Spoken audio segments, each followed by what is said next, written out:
Hello friends, welcome you all on CS Academy channel. I am back again with microprocessor series. In this lecture we are going to learn some different topic or some important topic related microprocessor 8085. या सिरीजमध्ये आपण खूप सारे topics पाहिले मायक्रोप्रोसेसरचे. आता हा पण एक खूप इम्पॉर्टंट टॉपिक आहे आणि मॅक्झिमम वेळेस हा एक्झाममध्ये विचारलेला आहे. लाईक मार्च 2018मध्ये विचारलं आहे. जसं मी तुम्हाला इथे मेन्शन करूनच दिलेलं आहे की मार्च 2018मध्ये आहे, 4मध्ये विचारलेला आहे आणि 2008मध्ये सुद्धा हा क्वेश्चन विचारलेला आहे आणि येणाऱ्या एक्झाममध्ये सुद्धा तुम्हाला हा क्वेश्चन विचारला जाऊ शकतो. सो इम्पॉर्टंट असल्यामुळे आपण त्याच्यावर व्हिडिओ बनवायचं ठरवलं आणि व्हिडिओ तुमच्यासमोर घेऊन आलेली आहे. So in this lecture we are going to learn what is flags and enlist the different flags. याच्यामध्ये 8085मध्ये नंबर ऑफ फ्लॅग्स आपण यूज करतो. मागच्या व्हिडिओमध्ये पण तुम्हाला कधीतरी हा शब्द ऐकायला आला असेल की फ्लॅग्स. जेव्हा आपण मायक्रोप्रोसेसर 8085 स्टार्ट केलं होतं तेव्हापासूनच फ्लॅग हा शब्द आपण ऐकतो. व्हॉट इज फ्लॅग, तर ते या लेक्चरमध्ये आपण सविस्तरपणे सांगणार आहे. सगळ्यात पहिले चॅनलला सबस्क्राईब करा आणि शेअर करा. हिट द बेल आयकन म्हणजे तुम्हाला आम्ही जेव्हा पण व्हिडिओ अपलोड करू तेव्हा ते इन्स्टंट नोटिफिकेशन तुम्हाला येईल आणि व्हिडिओ तुमच्यापर्यंत पोहोचेल. So please please please subscribe our channel and hit the bell icon. Okay, and share with your friends so that they also get benefit of these lectures. Okay, and if you have any query, let me know in the comment section. Please do comment on video if you have any query, any problems regarding the topic. Okay, if you want more and more videos regarding any topics, let me know in the comment section. If you have notes, please join our Telegram group. Link is already given in the description. Please go in description and check out the link and join our Telegram group for better understanding of your topic so that you will get the notes. And if you have any IMP questions, any MCQ questions, let me know in the comment section. तुम्हाला जर MCQ questions पाहिजे असतील, IMP questions पाहिजे असतील, त्याच्यावर जर तुम्हाला videos पाहिजे असतील अजून, तर मला तुम्ही कमेंटमध्ये सांगा. जर तुम्ही मला कमेंटमध्ये सांगितलं की आम्हाला या टॉपिकवर आणि या असे क्वेश्चन्स पाहिजे आहेत, तर मी त्याच्यावर सुद्धा व्हिडिओ घेऊन येण्याचा प्रयत्न करेल किंवा येणारच आहेत. प्रॅक्टिस सेशन्स घेणार आहे तुमच्यासाठी. सो प्लीज जास्तीत जास्त लोकांपर्यंत शेअर करा म्हणजे आम्हाला त्याचं मोटिवेशन मिळतं आणि जास्त लोक जर आले तर आम्हालाही त्याच्यामधून मोटिवेशन मिळतं आणि नवीन नवीन प्रकारचे व्हिडिओज आम्ही तुमच्यासाठी घेऊन येऊ जे की तुम्हाला बेनिफिशियल राहतील तुमच्या एक्झामसाठी. आणि हे जे आत्ताचे व्हिडिओज बनवत आहेत हे सगळे इम्पॉर्टंट टॉपिक्स आहे. आत्तापर्यंतच्या सिरीजमधले प्रत्येक सब्जेक्टच्या सिरीजमधले टॉपिक जे आहेत ते सगळे इम्पॉर्टंट टॉपिक्स आहेत आणि सुरुवातीला आपण तेच टॉपिक घेतले की जे एक्झाममध्ये येऊ शकतात. So let start our today's video. What is the flags and enlist the different flags. Lecture number 12.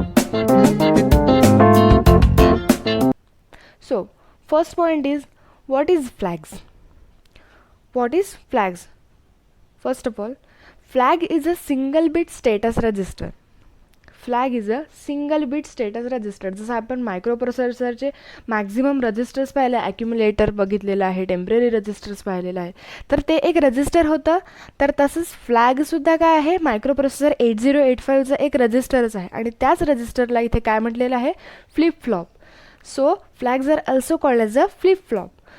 Flag is a single bit status register, means it show the status of operations. म्हणजे एखादं जे operation चालू आहे त्याचं काय status आहे ते status दर्शवण्यासाठी फ्लॅगचा यूज होतो आणि त्याचं कॉन्फिगरेशन, त्याची साईज किती आहे, ओनली सिंगल बीट. त्याच्यामध्ये एकच बीट स्टोअर होऊ शकतो त्या फ्लॅगमध्ये. Next point is, flags are set or reset by ALU according to the result of ALU.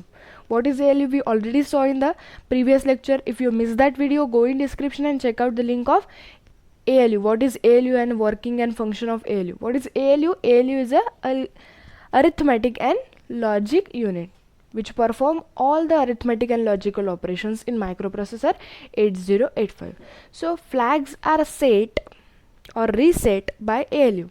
म्हणजे ALUमध्ये जे कोणतं arithmetic and logical operation perform होतं त्याच्या अकॉर्डिंग फ्लॅग्स काय होतो, सेट होतो. ओके, म्हणजे ALUमध्ये कोणतं ऑपरेशन परफॉर्म होते आणि त्या ऑपरेशनचा जो कोणता रिझल्ट येईल त्या रिझल्टच्या अकॉर्डिंग ALU काय करतो, फ्लॅगला सेट करतो. Next point is, the flags are important because they are set the conditions for the conditional statements. म्हणजे फ्लॅग का बरं इम्पॉर्टंट आहे, कारण आपण कंडिशन स्टेटमेंट्स, बरेचदा आपले जे ऑपरेशन असतं त्याच्यामध्ये काही कंडिशन्स दिलेल्या असतात की इफ कंडिशन, जसं आपण डेटा स्ट्रक्चरमध्ये कंट्रोल स्ट्रक्चरमध्ये बघितलं होतं की इफ स्टेटमेंट, एल स्टेटमेंट, तर त्या इफमध्ये आपण कंडिशन देतो. ते कंडिशन ॲक्च्युली त्याचा यूज आहे इथे, कारण आपण प्रोग्राममध्ये यूज करतोच आहे त्याचा. So flags are important because they are set the conditions for the conditional statement.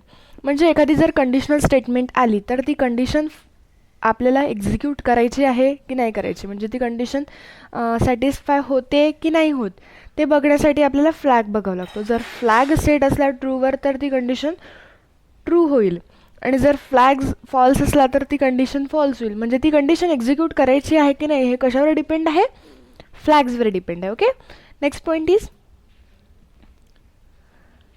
S is a sign flags. म्हणजे these are some symbols used for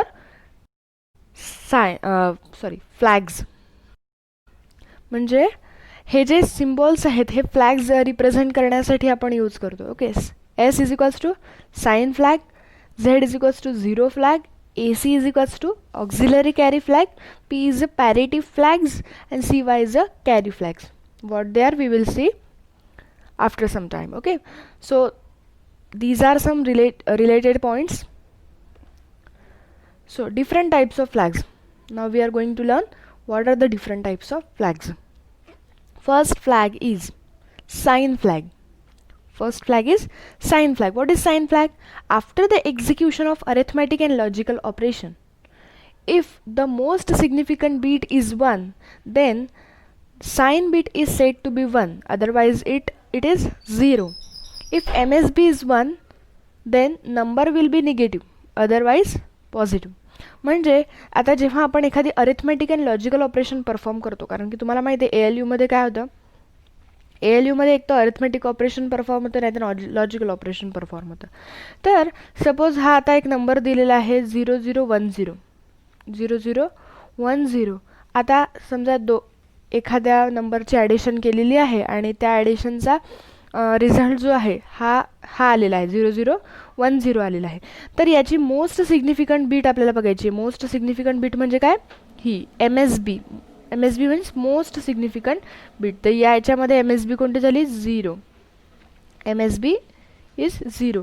म्हणजे ज्या नंबरचा MSB हा 0 आहे तो नंबर काय राहील, तो नंबर अर्थातच पॉझिटिव्ह राहील. आणि ज्या व्हॅल्यूचा MSB हा निगेटिव्ह राहील, 1 राहील, तो ती व्हॅल्यू निगेटिव्ह राहील. म्हणजे आता ही जी व्हॅल्यू दिलेली आहे ही व्हॅल्यू किती राहील, पॉझिटिव्ह व्हॅल्यू राहील, कारण त्याचा MSB काय आहे, 0. The number which have MSB 1, that number is negative, and the number which have the MSB 0, that number is positive. म्हणजे याच्यामध्ये काय सेट होतं, साइन बीटमध्ये काय सेट होते, मोस्ट सिग्निफिकंट बीट म्हणजे MSB, most significant bit MSB. जर MSB 1 आहे तर मग आता हा जो दिलेला आहे नंबर याचा MSB 1 आहे का, नाही. तर मग साइन फ्लॅगमध्ये काय स्टोअर होईल, साइन फ्लॅगमध्ये स्टोअर होईल 0, कारण याचा MSB 0 आहे. आता जर इथे 1 1 0 1 हा जर नंबर आहे, हा नंबर आहे, तर याचा MSB काय झाला, मोस्ट सिग्निफिकंट बीट हा झाला याचा MSB, है ना, हा झाला याचा MSB. तर मग आता साइन बीटमध्ये काय स्टोअर होईल, साइन बीटमध्ये स्टोअर होईल 1, आणि हे काय दर्शवेल की हा नंबर निगेटिव्ह नंबर आहे, हा नंबर निगेटिव्ह नंबर आहे. म्हणजे मोस्ट सिग्निफिकंट बीटवरून आपण ते फाइंड आउट करू शकतो. तर हे काम आहे साइन बीटचं. After the execution of arithmetic and logical operation, if the most significant bit is 1, then it is said to be a 1, otherwise 0. If MSB is 1, then number will be negative, otherwise it is positive. Okay, समजलं sign बीटचं काय working आहे. Next आहे zero flag. What is a zero flag? And zero flag is denoted by Z, and sign flag is denoted by S. Okay, so 0 flag. After performing the logical operation, if result is 0, then it is said to be a 0. If result is 0, then it said to be a 0, otherwise 1. Otherwise 1. म्हणजे एखादं logical operation perform केलं. Logical operation कोणकोणते आहेत? And आहे, or आहे. Okay, ह्या operation perform केल्यानंतर जर रिझल्ट 0 आला तर या 0 फ्लॅगमध्ये काय होते? 0 स्टोअर होते. अदरवाईज काय होईल? 1 स्टोअर होईल, है ना. Next one is auxiliary carry flag. Auxiliary carry flag, what is that? In arithmetic operation, if carry is generated, in arithmetic operation, if carry is generated, it will be stored in the auxiliary carry flag. This flag is available only internally, not available for the programmer. What is the meaning of that? Auxiliary carry flag म्हणजे जेव्हा आपण एखादं arithmetic and logical operation perform करतो, arithmetic and logical operation perform करतो, म्हणजे जर आता आपण इथे केलं 1 1 आणि 1 प्लस 1. आता हे काय? हे अरिथमॅटिक ऑपरेशन आहे. हे अरिथमॅटिक ऑपरेशन परफॉर्म करताना जर कॅरी जनरेट झाला तर it will be stored in the auxiliary flag. म्हणजे जो कोणता कॅरी जनरेट होईल तो कॅरी कुठे स्टोअर होईल? ऑक्झिलरी कॅरी फ्लॅगमध्ये जनरेट होईल. म्हणजे आता इथे किती? 1 + 1 0 आणि कॅरी 1. आता हा जो कॅरी आहे हा कुठे स्टोअर होईल? ऑक्झिलरी कॅरी फ्लॅगमध्ये स्टोअर होईल. ऑक्झिलरी कॅरी फ्लॅगमध्ये स्टोअर होईल. म्हणजे जो कॅरी जनरेट होईल तो कॅरी जनरेट झालेला कॅरी या फ्लॅगमध्ये स्टोअर होईल. हे या फ्लॅगचं काम आहे. Okay, next one. Types of फ्लॅग्समध्ये अजून काही फ्लॅग्स आहेत, तो म्हणजे parity flag. What is parity flag? Parity flag is said to be 1 if result stored in the accumulator contain the even number, that is even number of ones. म्हणजे एखादा जर result आलेला आहे, समजा 0 1 1 0 1 0 1. सपोज हा एक नंबर दिलेला आहे, हा नंबर आहे आणि हा कोणत्या तरी लॉजिकल ऑपरेशनचा किंवा अरिथमॅटिक ऑपरेशनचा हा रिझल्ट आहे. हा काय? ॲक्युम्युलेटर म्हणजे ALUमध्ये एक ALUच्या ॲक्युम्युलेटरमध्ये आपण याला स्टोअर केले, सपोज एक्झाम्पल. तर ह्याच्यामध्ये किती नंबर आहे? 1 किती वेळा आलेला आहे? हा 1 2 3 आणि 4. 4 वेळा 1 आलेला आहे. 4 वेळा 1 आलेला आहे, बरोबर आहे. तर मग 4 म्हणजे काय? हे इव्हन आहे. 4 काय झाला? इव्हन नंबर झाला. So this parity flag will set 1. म्हणजे जर एखाद्या ऑपरेशनचा जेव्हा रिझल्ट येतो त्या रिझल्टमध्ये 1 किती वेळा आलेला आहे, जर इव्हन नंबर ऑफ वन्स असतील तर हा पॅरिटी फ्लॅग 1 वर सेट होतो. Otherwise it is set to be 0. म्हणजे जर एखादी व्हॅल्यू आहे 0 1 0 0 1 1, तर आता याच्यामध्ये किती वेळा 1 आलेला आहे? 1 2 आणि 3. 3 वेळा 1 आलं. तर 3 काय आहे? एक तर ऑड नंबर आहे. ऑड नंबर आहे ना.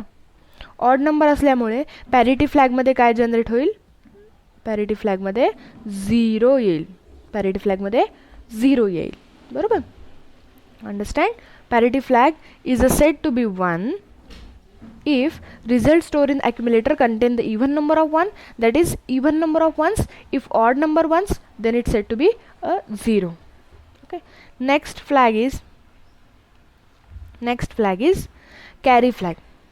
आपण कोणता बघितला होता? ऑक्झिलरी कॅरी फ्लॅग बघितला होता. आता आपण बघणार आहे carry flag. What is carry flag?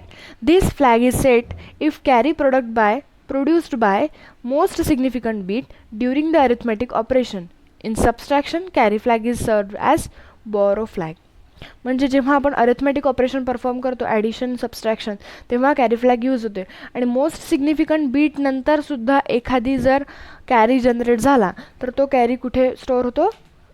Carry फ्लॅगमध्ये store होतो. फॉर एक्झाम्पल आपण बघू आता की इथे 1 1 0 1 प्लस एखादी समजा व्हॅल्यू आहे 1 1 1. ओके, समजा याचं आपल्याला ॲडिशन करायचं आहे. So 1 + 1 0 carry 1. 1 + 1 0 कॅरी 1. 1 + 1 1 + 1 0 कॅरी 1. 0 + 1 1 आणि 1 + 1 0 आणि कॅरी 1. म्हणजे या MSBने हा जो आहे हा जनरेट झाला कॅरी, हा एक्स्ट्राचा जनरेट झालेला आहे ना, तर ह्याला कुठे स्टोअर करेल? या कॅरी फ्लॅगमध्ये स्टोअर करेल, या कॅरी फ्लॅगमध्ये स्टोअर करेल. आणि जर बॉरो असेल, म्हणजे जेव्हा आपण सबस्ट्रॅक्शन करतो तर सबस्ट्रॅक्शन काय ते तयार करतो? बॉरो. सबस्ट्रॅक्शनमध्ये बॉरो फ्लॅग जनरेट होतो. हाच कॅरी फ्लॅग बॉरो फ्लॅग म्हणून यूज होतो सबस्ट्रॅक्शनमध्ये, आणि ॲडिशनमध्ये कॅरी फ्लॅग म्हणून यूज होतो. कारण ॲडिशनमध्ये कॅरी जनरेट होते आणि सबस्ट्रॅक्शनमध्ये बॉरो जनरेट होते. म्हणून in addition it is use as a carry flag आणि in subtraction it is use as a borrow flag. Okay, so these are some types of flags आपण बघितले. Carry flags, parity flags, त्याच्यानंतर पहिले auxiliary carry flag, zero flags, sign flags. So these are some different types of flags. Okay, thank you so much for watching this video. We will catch you in next video. Please subscribe our channel